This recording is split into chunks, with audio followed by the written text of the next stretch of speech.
His family laughed at him when he married the old beggar, unaware she was a millionaire. Eric stood alone at the edge of the old railway tracks, the weight of the last few months crushing him. Not long ago, he'd been a proud man, the son of a wealthy businessman, heir to the family estate. His father had raised him with love and values, had trusted him to one day lead the family company. But when his father passed away unexpectedly, everything changed. Eric's stepmother, a cunning, bitter woman, moved quickly. Through forged documents and backdoor deals, she stole control of the company and the family fortune. In less than a month, Eric was thrown out of the mansion with nothing but $200 in his pocket and the clothes on his back. His so-called family gone, his fiancée left him, friends disappeared. No one stood by him. For weeks, Eric wandered, sleeping in cheap motels, skipping meals to stretch his last dollars. One cold morning, with only a few coins left, Eric found himself in a small town on the edge of the countryside. Weary, hungry, lost. That's when he saw her, an old black woman dressed in tattered, muddy clothes, sitting quietly under a tree near the market. Her face was worn, her scarf faded, her dress torn at the hem, but her eyes, they were calm, deep, with a kind of knowing sadness. Eric had passed beggars before, but something about her made him stop. Without thinking, he approached and offered her the small sandwich he'd saved for himself. She smiled softly. "Keep it, son," she said, voice gentle. "You need it more than I do." Eric blinked. "But I can't just eat while you sit here with nothing." She chuckled softly. "I've had less and survived." They spoke for a while. Her name was Mama Grace, a simple name for someone who carried herself with quiet dignity. Over the next few days, Eric returned again and again. They talked about life, loss, and hope.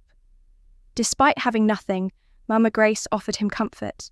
She listened, gave wisdom, never pity. In her presence, Eric felt a peace he hadn't known for months. He tried to offer her small coins, what little he had left.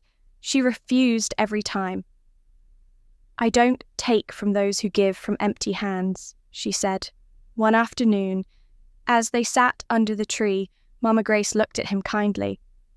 "You're a good man," she said softly. "I know what it's like to be cast aside." Her words moved him. "I have nothing now," Eric sighed, "but if I could, I'd build a new life for myself. For someone worthy." She smiled. "Then build it with me." Eric blinked in surprise. "Mama Grace, you would marry me? But you deserve better than what I am." She chuckled. "And you think I'm worth nothing? You'd be surprised." Eric thought long that night. Maybe, just maybe, if he married her, he could at least give her a better life, work hard, start fresh. The next morning, he returned with simple flowers in hand. "If you'll have me, I'd be honoured," she smiled. "Then it is done." Word spread quickly. When his stepmother heard, she roared with laughter. The fool, marrying an old beggar woman, how pathetic. She gathered her old sisters, bitter, greedy women, and together they drove to the small town. On the wedding day, in a simple outdoor ceremony under the old tree, they watched in mocking delight. Eric stood proudly in a modest black suit. Mama Grace wore her same old muddy dress, hair wrapped in a faded scarf. She refused new clothes. "I will come as I am," she had said. When Eric's stepmother and her sisters arrived, they laughed cruelly. "Look at him, the rich son marrying a filthy beggar," they cackled, loud enough for all to hear. Villagers shook their heads at their rudeness, but Eric stood tall, his hand in Mama Grace's. For him, it wasn't about money or appearances. It was about loyalty, kindness, and the bond they shared. What none of the mocking women knew was that the woman they were laughing at was no ordinary beggar. The wedding was simple but heartfelt. Eric stood tall beside Mama Grace, ignoring the cold stares and cruel laughter from the back row.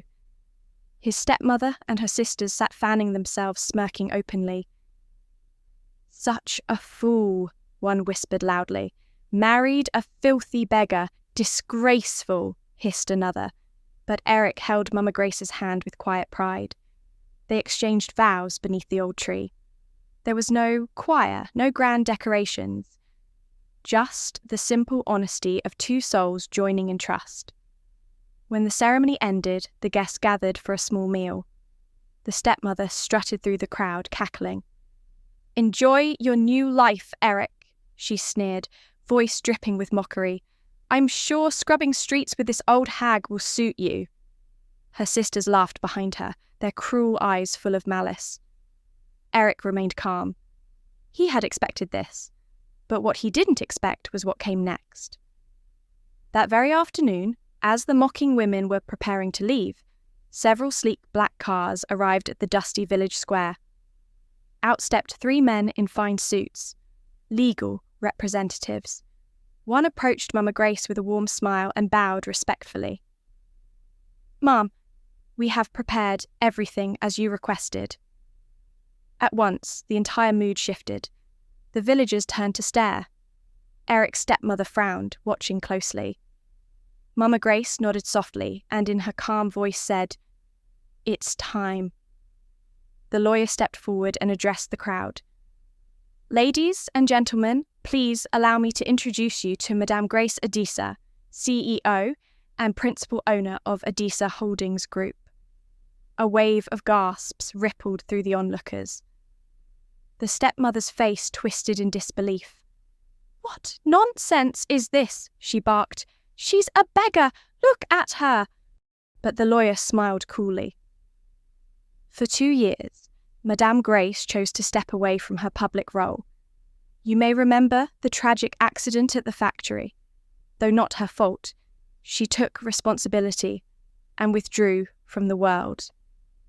Eric looked at Mama Grace in shock. She turned to him, her eyes gentle. "I never told you," she said softly. "I wanted to know who you truly were first, not what you wanted from me." Eric's throat tightened. He squeezed her hand. The lawyer continued, "She has decided it is time to return.